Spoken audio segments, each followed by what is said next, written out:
2/1/2025 ಉಪ್ಪಾರಪಾಳ್ಯ police station case register ಆಗಿದೆ.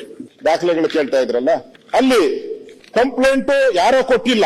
Complaint ಅನ್ನ ಯಾರೋ ಒಬ್ಬರು ಕೊಟ್ಟಿಲ್ಲ, ಸೋಮಂಟನೂ ಅಲ್ಲ, ಪೊಲೀಸರ ಕಂಪ್ಲೇಂಟ್ದಾರರೇ ಪೊಲೀಸರು. ಇಲ್ಲಿ ಕಂಪ್ಲೇಂಟ್ದಾರ ಯಾರು ಅಂತ ಹೇಳಿದ್ರೆ ಪೊಲೀಸರು ASI ಅವರೇ. ಅವ್ರಿಗೆ ಒಂದು ಮಾಹಿತಿ ಬರ್ತೈತೆ, ಏನು ಅಂತ ಹೇಳಿದ್ರೆ ಗಾಂಧಿನಗರ ಮಧ್ಯಾಹ್ನ ಸಮಯ 3 ಗಂಟೆ ಬಾತ್ಮೀದಾರರು ನನ್ನನ್ನು ಸಂಪರ್ಕಿಸಿ ಗಾಂಧಿನಗರದ ವೈ ರಾಮಚಂದ್ರ ರಸ್ತೆಯಲ್ಲಿರುವ ಗುಬ್ಬಿ ವೀರಣ್ಣ ರಂಗಮಂದಿರದ ಇರುವ ಸಜ್ಜನ್ ಲಾಡ್ಜ್ನಲ್ಲಿ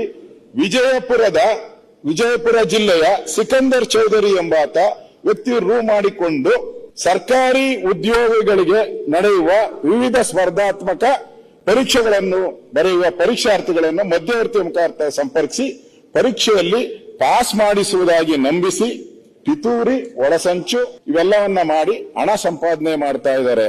ನಾನು ಆ ಸ್ಥಳಕ್ಕೆ ಹೋದಾಗ ಪೊಲೀಸರು ಅವರ ಸ್ಟೇಟ್ಮೆಂಟ್, ನಾನು ಸ್ಥಳಕ್ಕೆ ಹೋಗಿ ಪರಿಶೀಲನೆ ಮಾಡಿದಾಗ 2ನೇ ಮಾಡಿ ರೂಮ್ ನಂಬರ್ 201, 2ನೇ ಮಾಡಿ, ನಾನು ಸುಮ್ಮನೆ ಹಂಗೆ ಹೇಳ್ಬಿಟ್ರೆ ನಂಬಲ್ಲ ಶಿವಲಿಂಗೇಗೌಡ್ರೆ, 2ನೇ ಮಾಡಿ ರೂಮ್ ನಂಬರ್ 201 ಅಲ್ಲಿ ಸಿಕಂದರ್ ಚೌಧರಿ ಬಿನ್ ಅಮುಜು ಸಾಬ್ 44 ವರ್ಷ, ಚವಳಡಿ ಗ್ರಾಮ, ಇಂಡಿ ತಾಲೂಕು, ವಿಜಯಪುರ ಇವರ ಹೆಸರಿನಲ್ಲಿ ರೂಮ್ ಬುಕ್ ಆಗಿದೆ. ಈ ರೂಮ್ಗೆ ಬಂದು ಇಲ್ಲಿ ವ್ಯವಹಾರ ಮಾಡ್ತಾ ಇದ್ರು ಅಂತೇಳಿ ಪೊಲೀಸರು ಕಂಪ್ಲೇಂಟ್ ಆಗಿ ಅದ್ರ ಮೇಲೆ FIR ಆಗಿದೆ. ಅಧ್ಯಕ್ಷ, ಒಂದು FIR ಸಾಕಾಗಲ್ಲ, ಯಾಕಂದ್ರೆ ತಿರುಗಿ ನಂಬಲ್ಲ ಅದನ್ನ. 2ನೇ FIR ವಿಜಯನಗರದಲ್ಲಾಗಿದೆ. ವಿಜಯನಗರದಲ್ಲಿ 2ನೇ FIR ಆಗಿದೆ. ಅಲ್ಲಿ PDO ಪರೀಕ್ಷೆ ಇದೆ, ಅದನ್ನು FIR ಕಾಪಿ ಎಲ್ಲ ಇದೆ, ನಿಮ್ಗೆ ಕೊಡ್ತೀನಿ. ಕಾಪಿ ಬೇಕಾ ಅಧ್ಯಕ್ಷರು ಕೊಡ್ತೀರನಪ್ಪ? ನಾನು ಹೇಳಿದ್ದಾಯ್ತು, ಕೊಡು ಅಧ್ಯಕ್ಷರಿಗೆ, ಅದು ಕೊಡ್ತೀನಿ, ಇದು ಕೊಡ್ತೀನಿ. ವಿಜಯನಗರ ಪೊಲೀಸ್ ಸ್ಟೇಷನ್ ಇದು. ಆ ವಿಜಯನಗರ ಪೊಲೀಸ್ ಸ್ಟೇಷನ್ ಅಲ್ಲಿ ಇನ್ನೂ ಡೀಟೇಲ್ ಆಗಿದೆ. ವಿಜಯನಗರ ಪೊಲೀಸ್ ಸ್ಟೇಷನ್ ಇಲ್ಲಿ ದುಡ್ಡೆಲ್ಲ ಮೆನ್ಷನ್ ಮಾಡಿದ್ದಾರೆ.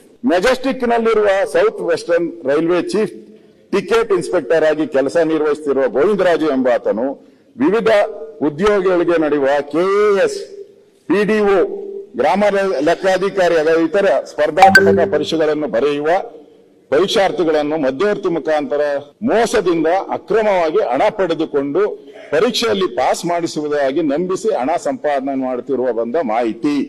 ಇದು FIR ರಿಪೋರ್ಟ್ ನಾನು ಹೇಳ್ತಾ ಇರೋದು, ಕಂಪ್ಲೇಂಟ್ ಅಲ್ಲ. ಪೊಲೀಸರು FIR ಹಾಕಿರೋದು ಅವ್ರ ಮೇಲೆ. ಅದರಲ್ಲಿ ಹೇಳ್ತಾರೆ, ಸ್ಪರ್ಧಾತ್ಮಕ ಪರೀಕ್ಷೆಗಳಲ್ಲಿ ತನಗೆ ಪರೀಕ್ಷೆಗೆ ಸಂಬಂಧಿಸಿದಂತ ಅಧಿಕಾರಿಗಳು ಪರಿಚಯವಿದ್ದು, ಯಾರು KPSC ಅವರು ನಮ್ಮ ಪರಿಚಯ ಇದ್ದು, ನಾನು ಪರೀಕ್ಷೆಯಲ್ಲಿ ಪಾಸ್ ಮಾಡಿಸಿ ಹುದ್ದೆ ಕೊಡಿಸುವುದಾಗಿ ಮಧ್ಯವರ್ತಿಗಳ ಮುಖಾಂತರ ನಂಬಿಸಿ PDO ಹುದ್ದೆಗೆ 25 ಲಕ್ಷ ರೂಪಾಯಿ. ನಂದಲ್ಲ ಕಂಪ್ಲೇಂಟ್ ನಂದಲ್ಲ, ಪೊಲೀಸ್ ಇಲಾಖೆಯವರು 25 ಲಕ್ಷ ಯಾವುದು PDOಗೆ ಅವ್ರ FIR ಅಲ್ಲಿ ಬರೆದಿರೋದು. ಅದಾದ್ಮೇಲೆ KS ಪ್ರಿಲಿಮಿನರಿ ಪರೀಕ್ಷೆಗೆ 50 ಲಕ್ಷ, KS ಪ್ರಿಲಿಮಿನರಿ ಪರೀಕ್ಷೆಗೆ 50 ಲಕ್ಷ ರೂಗಳನ್ನು ನೀಡುವಂತೆ ಮಾತಾಡಿಕೊಂಡು ಅವರಿಂದ OMR ಶೀಟ್ಗಳನ್ನು ತುಂಬಿಸಿ ಗೊತ್ತಿಲ್ಲದ ಪ್ರಶ್ನೆಗೆ, ಅದು ಹೇಳ್ತೀನಿ, ಅದು ದೊಡ್ಡ ರಹಸ್ಯನೇ ಐತೆ. ರಹಸ್ಯ ಹೇಳ್ಬಿಟ್ರೆ ನಾವೆಲ್ಲ ನಡ್ಗೋಗ್ಬೇಕು. ಆ OMR ಪ್ರಶ್ನೆ ಪತ್ರಿಕೆ ಬರುತ್ತಲ್ಲ, ಅದರಲ್ಲಿ ದೊಡ್ಡ ಸ್ಕ್ಯಾಂಡಲ್ ಇದೆ.